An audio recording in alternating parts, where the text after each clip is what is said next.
Yo, welcome back to Business Casual. I'm your host, Miles Brown. And today's topic is actually a word from the Bible. And the Bible tells us to be anxious for nothing.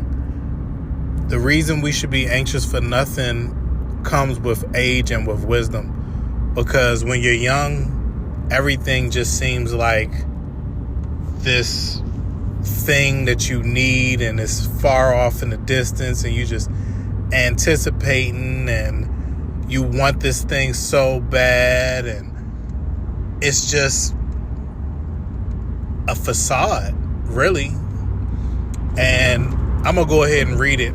So it's Philippians 4:6, and it says, "Be anxious for nothing, but in everything be by prayer and supplication with thanksgiving." The word is so powerful because there's 3 or 4 scenarios that every single person can't wait to get to. One is money, and how that scenario by being anxious works is you in school, you working really, really hard, you get out in the job field, and let's just say you want to hit that magical number you've heard about all your life. Oh, I want that $100,000 job. I want it so bad. Boom. You get the $100,000 job. They take 30-something% for taxes. And you like, dang. So it's really like 50-60 I get to take home. And so you may be doing well. It might feel pretty good, but that anxiousness to hurry and rush your life to get here, it's like, man, I could have maybe chilled out a little bit, or, not stressed myself to the point of losing my hair or making myself sick. Because in my family, one of the things that runs in my family is baldness.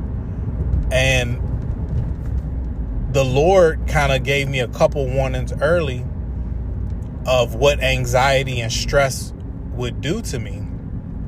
And I started to get like bald patches in the back of my head that were really ugly. You know what I'm saying? Like it makes you, it messes with your confidence and this, that, and the third. It's like you don't even realize how good it is to have hair, or you know, until you start to lose it or something like that.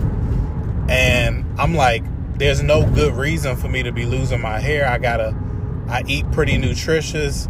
I'm a healthy man. I'm do whatever I'm really trying to stay on top of that stuff from a carnal standpoint. But from a spiritual standpoint, I'm anxious. I want the money. I want the status. I want so many things, and I'm putting stress on myself to get them. And then you get those things and you realize, like, dang, just acquiring it is just the beginning. Because once you get that 6-figure job, for it to be substantial, you have to maintain it, And once you maintain it for long enough, everything you have creeps up to that status. Like, we all would love to be able to be the people who live underneath our means, but as time goes on, the convenience gets you. So then after the 100K, you want 150. After the 150, you want 200. After the 200, you want 300, 500, a mil. It never really ends. You know what I'm saying? So if you're anxious for it, and you stress yourself sick, what's money and power and fame and all of this stuff if you sick and you can't enjoy it? Then once you reach the million or whatever, you sick, stressed out, gave yourself heart palpitations, you bald, you've been sacrificed working out, you haven't been eating nutritious because you've been staying up late and destroying your sleep to get to this point. For what? For some more material things, for a house that's going to drive you crazy, trying to maintain it. for a car that's going every time the check engine light come on, you like, God dang, again? Something else? You know what I'm saying? Like, it never ends, you know what I'm saying? Like, so that's one thing. The second thing is normally a relationship. You want a relationship so bad. You looking over, and this is for men and women. You see this beautiful woman, beautiful couple, they together, you fantasizing, dang, I wish I had a situation like that, man. That looks so nice.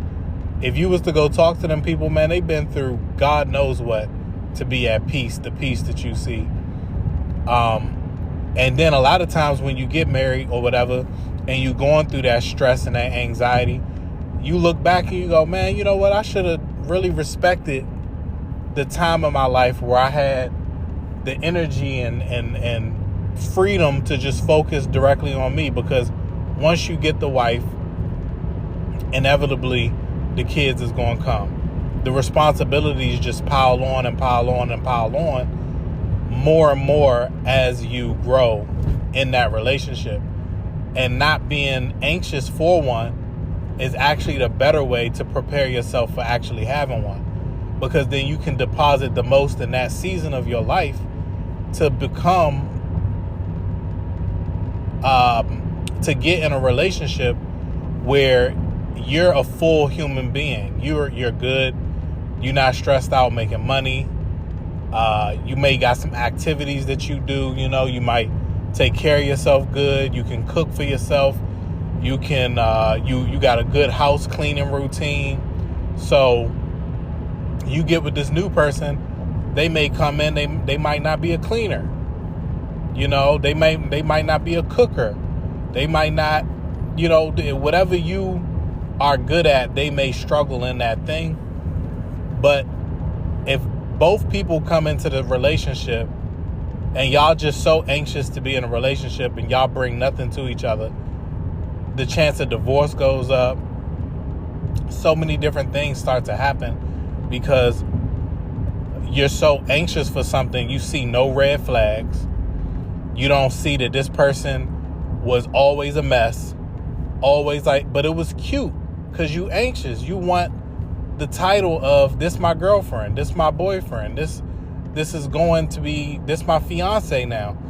And really it's that fiance. Like when you've been dating for a while, you want that fiance title. When you start to see your friends get married, they start to have kids, that anxiousness just start rising in women like crazy, for sure. For dudes, it starts to hit too a little bit later, but at the same time it's there, you know. And you do all of that just to get to a place in life to where you look back and you go, dang, it was so much simpler being single. And you think back and you're like, man, I really like squandered those times worrying about being in a relationship or this, that, and the third. And it's not that you don't want a relationship, it's that you anxious. So you're not paying attention to the growth and the development in the moment of being single. Enjoy that. Enjoy not making a whole bunch of money, because what you do was small, you're going to be able to do even greater things with abundance. Like the Lord says that too in Proverbs. Those who are diligent with a little, they will be diligent and do well with a lot. But if you're not good with a little, you're going to squander a lot. And messing up a lot of money hurts a lot worse than messing up a little bit of money. Trust me. It's happened to the best of us. It's no good to mess up a large lump sum of money that could have changed your life. All because you anxious to get to this money and you don't even have financial literacy. You don't even know what to do with $100,000, $200,000 job. You don't even know what to do with an inheritance that drops into your lap. You get some land and now you just sold it. You don't know what to do. So this message really for today has been about relationships, finance. But another thing that a lot of people are anxious for are things. Just things. They want a new car. You get the car, you want it so bad, then the 2024 drop, and now your car don't look as good. You want a house, you want this house so bad, then you end up having another kid, and now that house is small, and you don't want that house no more, you want something else. You want these clothes. You get the clothes, you get the brand. That brand is out of style. You got a closet full of junk. And some of these styles is not coming back in your lifetime to where you can actually use them or do anything about it. So really just think about it. Like, what is worth going crazy and being anxious and stressing yourself out for? The word has told us nothing. No relationship is worth stressing and being anxious about. No amount of money and finances is worth stressing yourself out and being anxious. No material thing on this earth is worth being anxious and stressing yourself out about. The only thing that's worth caring about is your eternal salvation with Yahweh. That's literally it. So those of you who are out here building businesses, building your career, looking to get married, do what you can do today as best as you can do it and forget about it. Let it go.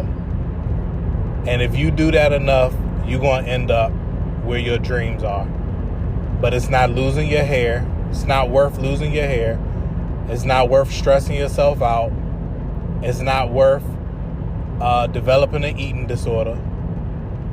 You know, that's another one for women, like wanting that perfect body to where you willing to get surgery, and now everybody got the big butts, but now the big butts is going out of style, and now they trying to be skinny again.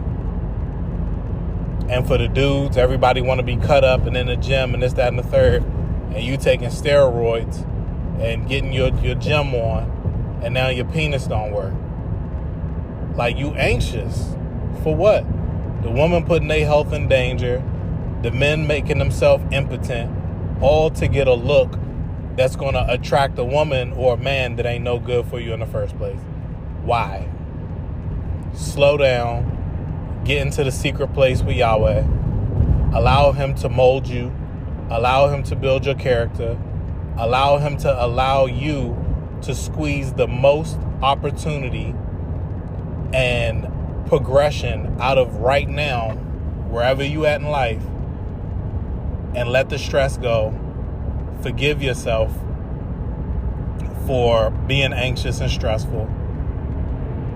And until next time, I'm your host, Miles Brown. I hope you learned a little something. I hope this gave you a different perspective about what's going on in your life right now.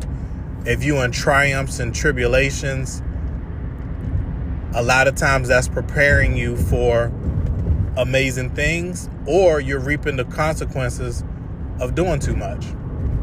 Either way, it's a learning lesson. But hopefully you're not learning the same lesson or going through the same things over and over and over again. Until next time, I'm your host, Miles Brown. Peace.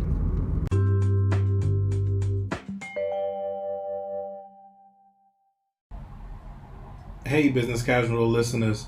I've been using the Brio air purifier for a little under a month, and I'm highly impressed with the performance. It has drastically improved my indoor air quality, and its patent advanced particle removal technology is second to none. It's also incredibly convenient to use and maintain, making it an ideal choice for anyone looking to improve their home air quality. I've noticed a few cool things so far. You can feel the air becoming clean. It dries out the air a bit, so using this with a humidifier would be ideal for those who like to retain some moisture in the air. My ceiling fans, where I use Brio most often, has less dust buildup.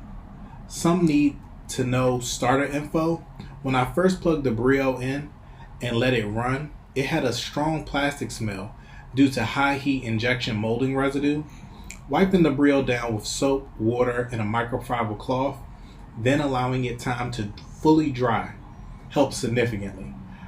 A surprise use case I did not expect was when my wife was cooking and the salmon got away from her, and the smoke in the house started to fill the kitchen. I quickly grabbed a towel and began to fan the smoke from the smoke detector, not to wake up my sleeping 6-month baby. I realized this would be an excellent job for Brio. I grabbed it from the living room and plugged it into the kitchen, making the job of not setting the smoke detector off a breeze. In just 2 weeks, it helped my air quality and dust accumulation and helped stop my baby from waking up. Do you even have to ask? Yes, I recommend the Brio.